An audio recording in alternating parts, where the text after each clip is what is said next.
음, 혹시 꼴찌에서 시작해서 정말 말 그대로 세계 최고가 된 사람, 이런 이야기에 관심 있으신가요? 오늘 우리가 함께 파헤쳐 볼 이야기가 바로 그런 거거든요. 인생을 완전히 뒤바꿔버린 아주 강력한 마인드셋, 스탠퍼드 폴김 교수의 이야기, 지금부터 시작합니다. 자, 그럼 바로 본론으로 들어가 보죠. 여러분, 혹시 성공하기 전에 무언가를 60번이나 시도해 본 적 있으세요?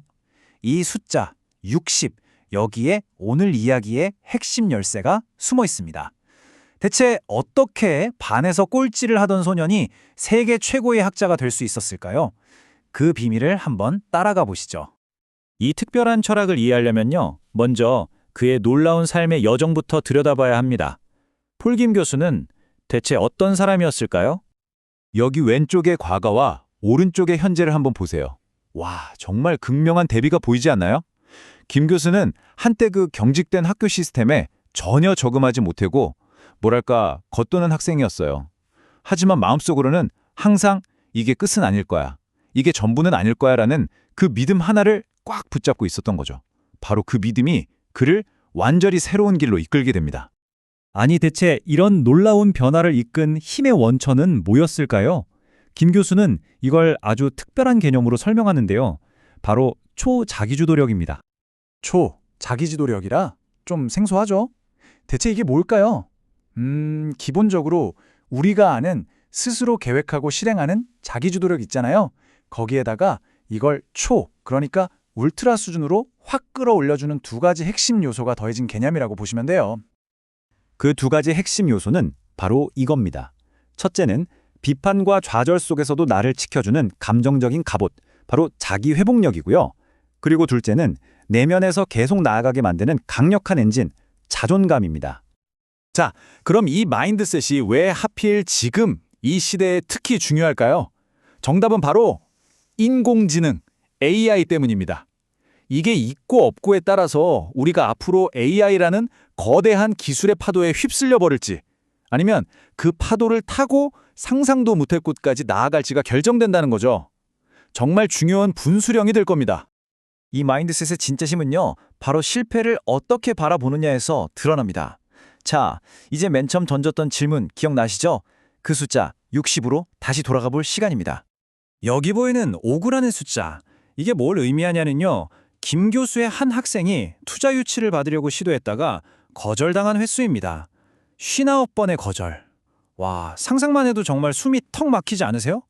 이 과정에서 그 학생은 엄청난 스트레스는 물론이고 우울증까지 겪었다고 해요. 그런데 정말 놀랍게도 바로 다음번 60번째 시도에서 마침내 성공을 거머쥡니다. 이 경험이 바로 실패에 대한 완전히 새로운 관점을 우리에게 보여주는 거죠. 핵심은 이거예요. 똑같은 실수를 반복하지 않는다면 실패는 끝이 아니라는 겁니다. 오히려 성공으로 가는 과정의 한 단계일 뿐이죠. 그냥 실패 목록에 체크 표시 하나 하고 아, 여기서 이걸 배웠네 하고 교훈을 얻은 다음에 다음 단계로 나아가면 되는 거예요. 김 교수는 이렇게까지 말합니다. 실패가 없었다는 건 아무것도 시도하지 않았다는 뜻이다. 실제로 혁신의 심정부라고 할 수 있는 실리콘밸리에서는요, 실패 경험을 오히려 귀중한 자산, 스펙으로 쳐줘요. 왜냐하면 그 실패의 기록이야말로 당신이 무언가에 도전했고 거기서 배웠다는 가장 확실한 증거가 되기 때문이죠. 이렇게 실패를 두려워하지 않게 되면 이게 또 더 큰 발견으로 이어집니다. 바로 내 안에 꼭꼭 숨어있던 새로운 강점을 찾아내게 되는 거죠. 김 교수는요, 우리 모두에게 최소 20가지의 숨겨진 강점이 있다고 말해요. 20가지요? 그런데 정말 안타깝게도 대부분의 사람들은 그냥 사회가 정해준 길, 남들이 가는 길을 따라가느라 평생 자기 강점의 대부분을 발견조차 못하고 살아간다는 겁니다. 아니 그럼 그 숨겨진 강점들을 어떻게 찾을 수 있을까요? 답은 의외로 간단합니다. 그냥 새로운 걸 시도해보는 거예요. 특히 어떤 대가를 바라지 않고 순수한 마음으로 참여하는 봉사활동 같은 거요. 그런 곳에서 우리는 종종 내 가슴을 뛰게 하는 진짜 울림을 발견하게 되거든요. 김 교수 본인도 바로 이런 발견의 순간을 직접 경험한 적이 있습니다. 자신의 교육재단 활동을 하다가 전혀 예상치 못한 현실적인 문제에 딱 부딪히게 된 거죠. 그의 해결책은요, 정말 누구도 예상 못했던 어찌 보면 좀 무모해 보이기까지 한 거였어요. 그게 뭐였냐면 바로 직접 경비행기 조종사가 되기로 결심한 겁니다. 그리고 그 도전을 하는 과정에서 그는 단순히 이동 문제를 해결한 게 아니었어요.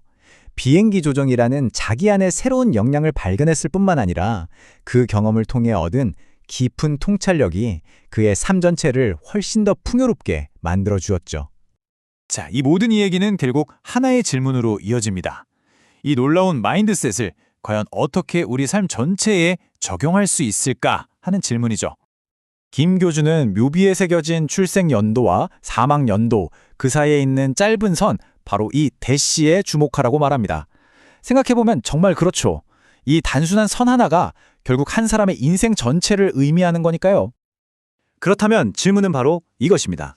여러분은 여러분의 인생을 의미하는 그 짧은 선, 그 대시를 과연 무엇으로 채워가시겠습니까? 어떤 의미 있는 경험들로, 어떤 기여로, 어떤 점들로 그 선을 빼곡히 채워나가야 할까요? 폴김 교수에게 그 대시를 채우는 일은 어려운 환경에 처한 아이들의 인생 경로를 바꿔줄 수 있는 교육에 평생을 바치는 것이었어요. 완벽한 계획을 세우는 게 아니라 의미 있는 점들을 하루하루 찍어나가는 그런 여정인 셈이죠. 그래서 오늘 이야기는요, 그의 책 제목이기도 한 이 마지막 질문으로 마무리하려고 합니다. 매일의 목표를 완벽함이 아니라 용기로 다시 생각하게 만드는 아주 멋진 질문이죠. 오늘 당신은 어떤 용기를 내셨습니까?